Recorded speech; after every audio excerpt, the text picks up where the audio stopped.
ಕನ್ನಡದ ಕುಲಕೋಟಿಗೆ ಕೋಟಿ ನಮಸ್ಕಾರ. ಪ್ರಾಚೀನ ಕಾಲದಿಂದಲೂ ಭಾರತೀಯ ಜೀವನದಲ್ಲಿ ಹಾಸುಹೊಕ್ಕಾಗಿರುವ ದೇವಸ್ಥಾನಗಳು ವಿಶಿಷ್ಟ ನಂಬಿಕೆ ಆಚರಣೆಗಳನ್ನು ಹುಟ್ಟುಹಾಕಿವೆ. ಊರಿನ ಐಕ್ಯತೆ, ಜನರ ಸೌಖ್ಯಕ್ಕಾಗಿ ತಾವು ನಂಬಿದ ದೇವರನ್ನು ಭಕ್ತಿಯಿಂದ ಪೂಜಿಸುವ ಶ್ರದ್ಧಾಭಾವಗಳ ಪವಿತ್ರ ಸ್ಥಳವಾಗಿ ಜನರನ್ನು ಆಕರ್ಷಿಸುತ್ತಿವೆ. ನಡುನಾಡ ಶ್ರೀಶೈಲ ಕ್ಷೇತ್ರ ಎಂದೇ ಪ್ರಸಿದ್ಧಿಯಾದಂಥ ಬಬಲೇಶ್ವರ ತಾಲೂಕಿನ ಉಪ್ಪಲದಿನಿ ಸಂಗಮನಾಥ ದೇವಾಲಯ, ಸೇಗುಣಿಸಿಯ ಶಿವಶರಣ ಹರಳಯ್ಯನ ಕ್ಷೇತ್ರ, ಕಾಕಣಿಕೆಯ ಮಹಿಪತಿ ರಾಯರ ಬೃಂದಾವನ, ಹಲಗಣಿಯ ಜಾಗೃತ ದೇವಸ್ಥಾನ, ಹನುಮಾನ್ ದೇವಸ್ಥಾನ, ಬಬಲಾದಿಯ ತ್ರಿಕಾಲಜ್ಞಾನಿ ಕೊಟ್ಟಂಥ ಇದುವೇ ಬಬಲೇಶ್ವರ ತಾಲೂಕಿನ ಸಾರವಾಡ ಈಶ್ವರ ದೇವಾಲಯ ಹಲವಾರು ಪ್ರಮುಖ ಶ್ರದ್ಧಾ ಕೇಂದ್ರಗಳಾಗಿ ನಡೀತಾ ಇವೆ. ಬನ್ನಿ, ಇಲ್ಲಿ ಓಕಳಿ ಹೇಗೆ ನಡೀತಾ ಅನ್ನೋದು ವಿಸ್ತೃತ ವಿವರಣೆ ಕೇಳ್ತೀನಿ. ಸರ್, ಇದು ಓಕಳಿ ನಮ್ಮ ಹಿರಿಯರ ಕಾಲದಿಂದ ನಡ್ಕೊಂಡು ಬಂದಿದ್ದಾರೆ. ಸುಮಾರು ನಾವು 32 ನಮಗೆ ಏಜ್ ಇದು. ಸುಮಾರು ನಾವು 20-25 ವರ್ಷ ಆಯ್ತು ನಾವು ಆಡ್ಕೊತಾನೆ ಬಂದಿದ್ದೀವಿ.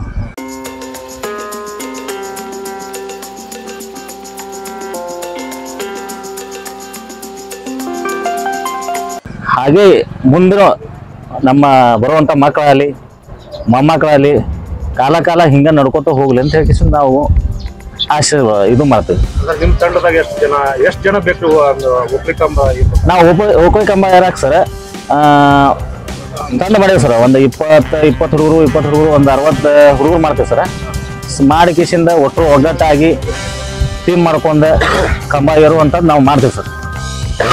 ಒಬ್ರು ಏರ್ಬೇಕಂದ್ರ ಒಂದು ಟೀಮ್ ಮಾಡಿರ್ತೀವಿ ಸರ್. 10 ಜನ ಟೀಮ್ ಮಾಡ್ಕೊತೀವಿ ಸರ್. ಒಬ್ರ ಮೇಲೆ ಒಬ್ರು ಏರ್ಕಿ ಮಾಡ್ಕೊಂಡು ಕಿಸಿನ ಟೀಮ್ ಮಾಡ್ಕೊಂಡು ಯಾವ ಟೀಮ್ ಆದರೂ ಏರಿದ್ರು ನಮ್ಗೆ ಅಭ್ಯಂತರ ಇಲ್ಲ. ಊರ್ಗಾರಿಕೆ ವರ್ಷ ನಾವು ಮಾಡ್ಕೊತ ಬಂದಿವಿ ಸರ್. ಕನಿಷ್ಠ ಒಂದು ಒಕ್ಕಲಿ ಕಂಬ ಒಬ್ಬ ಏರ್ಬೇಕಂದ್ರ ಎಷ್ಟು ಜನ ಬೇಕು? 25 ಜನ ಇರ್ತೀವಿ ಸರ್. 25 ಜನ ಇದ್ರನ್ನ ಏರ್ಲಕ್ ಬರುತ್ತೆ ಸರ್. ಅದ್ರಾಗ ನಮ್ಮ ಸುತ್ತಮುತ್ತ ಇದ್ರಾಗ ಸರ್ ನಮ್ಮ ಕಂಬ ಹೈಯೆಸ್ಟ್ ಕಂಬ ಸರ್. ಒಕ್ಕಲಿ ಕಂಬ ಎತ್ತರಕ್ಕೆ ಸರ್. ಆ ಕಂಬಗೆ ಇವು ಸಣ್ಣದಾವ ಸರ್. ನಮ್ದು ಹೈಯೆಸ್ಟ್ ಕಂಬ ಸರ್. ಹೈಯೆಸ್ಟ್ ಎತ್ತರ ಈ ಸುತ್ತಮುತ್ತ ಇದ್ರಾಗ ಹೈಯೆಸ್ಟ್ ಎತ್ತರ ಇರುವಂತ ಕಂಬ ಹಲಗಣಿ ಸರ್. ಹಲಗಣಿಯಲ್ಲಿ ಯಾವುದೇ ಒಂದು ಕಾರ್ಯಕ್ರಮ ಆದ್ರೂ ನಡಿಬೇಕಾದ್ರೂ ಅವನ ಅನುಗ್ರಹ ಇದ್ದಲ್ಲಿ ನಡೀತೈತಿ. ಹಂಗಂತೂ ನಡೀದಿಲ್ಲ. ಹಿರಿಯರ ಆಶೀರ್ವಾದ ಅನುಗ್ರಹದಿಂದ ಎಲ್ಲ ಊರ ಒಕ್ಕಟ್ಟಿಂದ ಈ ಕಾರ್ಯಕ್ರಮಗಳನ್ನು ಮಾಡ್ಕೊಂಡು ಬಂದಿವು ಸರ್. ನಮ್ಮ ಯುವ ಪೀಳಿಗೆಗೂ ಅವರ ಹಿರಿಯರು ಹಿಂಗೆ ಮಾಡ್ಕೊಂಡು ಹೋಗಿರ್ತೇಳಿ ನಡೆಸ್ಕೊಂಡು ಹೋಗಿರ್ತೇಳಿ ಮಾರ್ಗದರ್ಶನ ತೋರ್ಸಾಕತ್ತಾರು. ಆ ಹಿರಿಯರ ಆಶೀರ್ವಾದದಿಂದ ಆ ಮಾರ್ಗದರ್ಶನದಿಂದ ನಾವು ಮಾಡ್ಕೊಂಡು ಹೊಂಟಿವು. ಹಿಂಗೆ ಗುರು ಆಶೀರ್ವಾದದಿಂದ ಮುಂದೆ ಕಾರ್ಯಕ್ರಮಗಳನ್ನು ಹಿಂಗೆ ವಿಜೃಂಭಣೆಯಿಂದ ಸಂಸ್ಕೃತ ಕಾರ್ಯಕ್ರಮಗಳು ಜರುಪುತ್ತಾ ಹೋಗ್ಲಿಂದ ಈಗಿನ ಮಾಡ್ಕೊತಾ ಹೋಗ್ತೀವಿ ಅನ್ನೋ ವಿಶ್ವಾಸದಿಂದ ನಮ್ಮ ಯುವ ಪೀಳಿಗೆಗಳು ಇನ್ನು ಕಾರ್ಯಕ್ರಮಗಳು ಆದ್ರೆ ಯಾಕೆ ತಿಳ್ಕೊಂಡು ಇಂಥ ಕಾರ್ಯಕ್ರಮಗಳು ನಡೆದು ಭಾಳ ಕಡಿಮೆ ಆಗಿಬಿಟ್ಟಾವ. ಈಗಿನ ಕಾಲಮಾನಕ್ಕೆ ಯಾಕೆ ತಿಳ್ಕೊರಿ, ಎಲ್ಲ ಸಮಾಜ ಇದನ್ನ ಕಳಿಸ್ಕೊಂಡು ಹೊಂಟೈತಿ. ಹಳ್ಳಿ ಸೊಗಡನ್ನು ಬಿಟ್ಟ ಪ್ಯಾಟೆ ಸೊಗಡಿಗೆ ಹೊಂಟಬಿಟ್ಟೈತಿ. ಕತ್ತಲೆ ತುಂಬಿದ ದಿನಗಳಲ್ಲಿ ಬಂದೆ ಬಸವನಿ ಬೆಳಕಾಗಿ, ಅಳಿಸಿ ಮೌಢ್ಯತೆಯ ಮಾರಿಯನು ಅರಿವಿನ ಹಣತೆಯ ಬೆಳಗಿಸಿದೆ. ಅರುಹಿದೆ ದೇವರ ನಿಜ ಸ್ವರೂಪ, ಕಲ್ಲು ಮಣ್ಣುಗಳ ಹೊರತಾಗಿ ಧಿಕ್ಕರಿಸಿದೆ ವಣಿ ಸಂಸ್ಕಾರಗಳ, ಸಂಸ್ಕರಿಸಿದೆ ಜಂಜಡ ನಿಯಮಗಳ. ಅನುಭವ ಮಂಟವ ಎಂಬುದು ಬೆರಗು, ಸಮತೆಯ ಪವಿತ್ರ ತಾಣವದು, ಉನ್ನತ ಚಿಂತೆಯ ನಡೆಯಿತು ಅಲ್ಲಿ, ಅಭಿವ್ಯಕ್ತಿಗೆ ಬಹು ಬೆಲೆ ಇತ್ತಲ್ಲಿ. ನಿಯಮ ಬದುಕೊಂದು ಹೋರಾಟ, ಕಾಯಕ ದಾಸೋಹ ನಿಮ್ಮಾದರ್ಶ, ನಿಮ್ಮ ಕ್ರಮಿಸಿದ ದಾರಿಯು ಅದುವೇ ಜಗಕ್ಕೆ ರಹದಾರಿಯು. ಸನಾತನಿಗಳ ಸಂಚಿಕೆ ಕೆಟ್ಟಿತು ಕಲ್ಯಾಣ, ಮಧುವರಸ ಹರಳೆಣ್ಣೆರ ಪ್ರಾಣ ಹರಣ, ಆದರೂ ಬಿಡಲಿಲ್ಲ ಬಿಚ್ಚಳನ ಪ್ರಾಣ. ನೀವು ಕೂಡಲ ಸಂಗಮನಲ್ಲಿ ಲೀನ, ಬಸವಣ್ಣ ಹುಟ್ಟಿದ್ದು ನಾಡಲ್ಲಿ. ಯುಗಾದಿ ಯುಗದ ಆದಿಯಲ್ಲಿ ಹಲವಾರು ಶರಣರ ಜನ್ಮ ತಾಳಿದಂಥ ನಾಡು ಭರತ ಭೂಮಿಯಲ್ಲಿ. ಯುಗಾದಿ ನಂತರ ಮಹಾಪರ್ವವೇ ಆರಂಭ ಆಗತ್ತೆ. ಬುದ್ಧ ಬಸವಣ್ಣ ಹುಟ್ಟಿದ್ದು ಯುಗಾದಿ ನಂತರ, ರಾಮ ಜನ್ಮ ಆಗಿದ್ದು ಇವಾಗ. ಜೈನ ಪರಂಪರೆಯ ಮಹಾವೀರ ತೀರ್ಥಂಕರ ಜನ್ಮ ಕಲ್ಯಾಣೋತ್ಸವ ಕೂಡ ಈಗ ಆಗತ್ತೆ. ಅಂಬೇಡ್ಕರ್ ಅವರು ಜನಿಸಿದರು. ಯಾವಾಗ ಭಾರತೀಯ ಸಂಸ್ಕೃತಿ ಅಧ್ಯಾತ್ಮಗಳು ಕುಗ್ಗುವಂಥ ಸಂದರ್ಭದಲ್ಲಿ ಮತ್ತೆ ಮತ್ತೆ ಶತಮಾನಕ್ಕೊಬ್ಬ ಶಂತ ಹುಟ್ಟಿ ಬರ್ತಾನೆ ಅಂಥ ನಾಡಿನಲ್ಲಿ ಇವತ್ತು ಬಿಜಾಪುರ ಜಿಲ್ಲೆಯ ಬಬಲೇಶ್ವರ ತಾಲೂಕಿನ ಹಲಗಣಿ ಗ್ರಾಮದಲ್ಲಿ ಜಾಗೃತ ದೇವಸ್ಥಾನದಂಥ ಎರಡನೆಯ ದೇವಸ್ಥಾನದಲ್ಲಿ ಇವತ್ತು ಓಕಳಿಯ ಉತ್ಸವ ನಡೀತಾ ಇದೆ. ಅದರ ವೀಕ್ಷಕ ವಿವರಣೆಯನ್ನು ತೆಗೆದುಕೊಂಡು ಬಂದೀನಿ. ಈಗ ಓಕಳಿ ಆರಂಭವಾಗುವ ಮುನ್ನ ಕೆಲವೊಂದಿಷ್ಟು ನಿಯಮಗಳು ವಾಡಿಕೆ ಅಂತೇಳಿ ಎಲ್ಲವನ್ನ ನಿಯಮಬದ್ಧವಾಗಿ ಮಾಡ್ತಾರೆ. ಈಗ ಹಲಗಣಿ ಗ್ರಾಮದ ಹಿರಿಯ ನ್ಯಾಯ ನಿಬಂಧನೆಗಳನ್ನು ಮಾಡುತ್ತಿರುವ ನಡೆಸಿಕೊಂಡು ಬಂದಂಥ ಗೌಡರ ಮನೆಯಿಂದ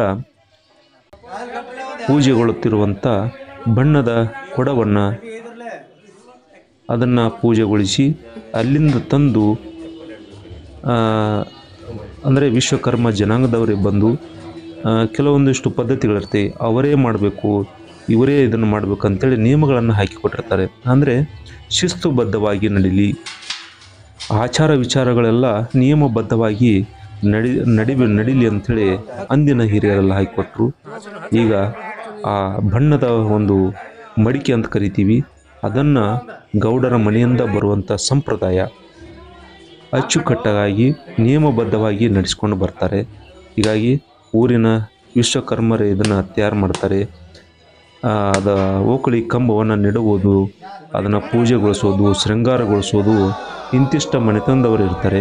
ಈಗ ಬಣ್ಣದ ಕುಡಿಕೆ ಬರ್ತಾ ಇದೆ, ಅದನ್ನು ಹೊತ್ತುಕೊಂಡು ಆ ವಿಶ್ವಕರ್ಮದ ಜನಾಂಗದವರು ಅದನ್ನು ಉತ್ಸವ ಮೂಲಕ, ಮಂಗಲ ವಾದ್ಯ ಮೂಲಕ ಈಗ ಗೌಡರ ಮನೆಯಿಂದ ಅದನ್ನು ತೆಗೆದುಕೊಂಡು ಬರ್ತಾ ಇದ್ದಾರೆ. ಸಾಕಷ್ಟು ರಾಜ್ಯ ಜಿಲ್ಲೆಗಳಿಂದ ಬಂದಂಥ ಹಲಗಣಿಯ ಜಾಗೃತ ದೇವಸ್ಥಾನದ ಭಕ್ತಾದಿಗಳೆಲ್ಲ ಇಲ್ಲಿ ಸೇರ್ತಾರೆ. ಪ್ರತಿ ವರ್ಷ ಕೂಡ ಇಲ್ಲಿ ಬಹಳ ಅದ್ಧೂರಿಯಾಗಿ ಹಾಲ ಓಕಳಿ ಅಂತ ಕರಿತೀವಿ. ಅದಕ್ಕೆ ಬಹಳಷ್ಟು ನಿಯಮಗಳಿರುತ್ತೆ. ಗ್ರಾಮದ ಎಲ್ಲ ಹಿರಿಯರು ಕೂಡಿಕೊಂಡು, ಯುವಕರೆಲ್ಲ ಕೂಡಿಕೊಂಡು ಮಾಡುವಂತಹ ಆ ಉತ್ಸವವನ್ನು ಉತ್ಸುಕತೆಯಿಂದ ವಿಜೃಂಭಿಸುವುದಿಲ್ಲ. ಹೀಗಾಗಿ ಭಾಳ ನೋಡಲಿಕ್ಕೆ ಕಣ್ಣು ತುಂಬಿಕೊಳ್ಳಿಕ್ಕೆ ಎರಡು ಕಣ್ಣು ಸಾಲದು. ಈಗ ಗೌಡರ ಮನೆಯಿಂದ ಬಂದಂಥ ಬಣ್ಣದ ಒಂದು ಕುಡಿಕೆ ಮಡಿಕೆ ಬಂದ ನಂತರ ಒಂದಿಷ್ಟು ಪೂಜಾ ವಿಧಿವಿಧಾನಗಳು ನಡೀತೆ. 3 ಸುತ್ತು ಪ್ರದಕ್ಷಿಣೆ ಹಾಕಿ ಆ ಮಡಿಕೆಯನ್ನು ಇಡ್ತಾರೆ. ನಂತರ ಮೊಸರು ಕುಡಿಕೆಯನ್ನು ತಗೊಂಡು ಬರುವಂಥ ಸಮಯ ಆಗ್ತಾಯಿದೆ. ಎಲ್ಲ ವಿಧಿವಿಧಾನಗಳನ್ನು ಇದೇ ವರ್ಷ ನಾನು ಸಂಪೂರ್ಣವಾಗಿ ತೋರಿಸಲಿಕ್ಕೆ ಮಾಡ್ತಾಯಿದ್ದೀನಿ.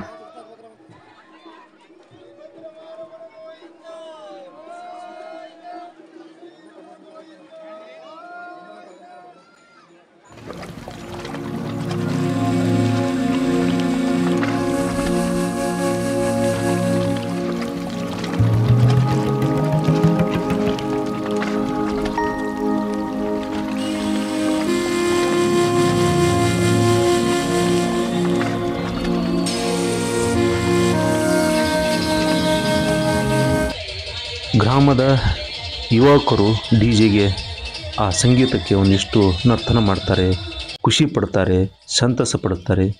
ಜಾತ್ರೆ ಉತ್ಸವಗಳೆಲ್ಲ ಒಂದಿಷ್ಟು ಎಲ್ಲ ಸಮಾಜದವರು ಸೇರಲಿ, ಒಂದಿಷ್ಟು ಖುಷಿ ಪಡಲಿ. ಈಗ ಗ್ರಾಮದ ಒಬ್ಬರು ಬಲಿಷ್ಠ ವ್ಯಕ್ತಿ ಭಾಳ ದೊಡ್ಡವಾದಂಥ ಬಣ್ಣದ ಹಂಡೆ ಅಂತ ಕರಿತೀವಿ, ಅದನ್ನು ಹೊತ್ಕೊಂಡು ಬಂದು ಈಗ ಸ್ಥಾಪನೆ ಮಾಡಿದ್ದಾರೆ. ಯಾಕೆ ಇವನ್ನೆಲ್ಲ ಸುತ್ತಮುತ್ತ ಸ್ಥಾಪನೆ ಮಾಡ್ತಾರೆ ಅಂದರೆ, ಓಕಳಿ ಕಂಬವನ್ನು ಹತ್ತುವಾಗ ನೀರು ಎರಸ್ತಾರೆ. ಕಂಬಕ್ಕೆ ಬೆಳೆದಂಥ ಹುಣಸೆ ತೊಗಟೆ ಮೇಲಿನ ಬೀಜದ ಒಂದಿಷ್ಟು ಎಲ್ಲವನ್ನು ದ್ರವವನ್ನು ಲೇಪನ ಮಾಡಿರ್ತಾರೆ, ತುಪ್ಪವನ್ನು ಲೇಪನ ಮಾಡಿರ್ತಾರೆ, ಔಡಲ ಎಣ್ಣೆ ಅಂತ ಕರಿತೀವಿ. ಹೀಗಾಗಿ ಅದನ್ನೆಲ್ಲ ಬೆಳೆದಿರ್ತಾರೆ. ಕಾಲು ಜಾರತ್ತೆ, ಅದನ್ನೆಲ್ಲ ಸಾಹಸ ಮಾಡಿ ಏರುವಂಥ ಒಂದು ಸಂಪ್ರದಾಯ ಈಗಲೂ ಕೂಡ ಇದೆ. ಎಲ್ಲ ಕೆಲವೊಂದಿಷ್ಟು ಊರುಗಳಲ್ಲಿ ಭಾಳಷ್ಟು ವಿಜೃಂಭಣೆ ಮಾಡ್ತಾರೆ. ಓಕಳಿ ಕಂಬ ಹಲವಾರು ಗ್ರಾಮಗಳಲ್ಲಿ ಎತ್ತರ ಮತ್ತು ಅದರ ಬೇರೆ ಬೇರೆಯಾಗಿರುತ್ತೆ. ಒಂದೊಂದು ಊರಲ್ಲಿ 6 ಸ್ಟೆಪ್ಗಳನ್ನು ಏರಿ ನಿಂತಾಗ ಆ ಓಕಳಿ ಕಂಬ ಮೇಲೆ ಏರಲಿಕ್ಕೆ ಸಾಹಸ ಮಾಡಿರ್ತಾರೆ. ಹೀಗಾಗಿ ಕೆಳಗಡೆ 5-10 ಜನ, ಮತ್ತು ಮೇಲೆ 5 ಜನ, ಮತ್ತು 4 ಜನ, 3 ಜನ ಒಬ್ಬರು ಹೋಗಿ ಅದನ್ನು ಏರಿ ಅಲ್ಲಿ ಒಂದು ಉತ್ಸವನ ಮಾಡ್ತಾರಲ್ಲ, ಅದು ನೋಡಬೇಕು. ಎಲ್ಲ ಜನ ಬಣ್ಣದಲ್ಲಿ ಮೆಂದಿ ಹೇಳ್ತಾ ಇದ್ದಾರೆ.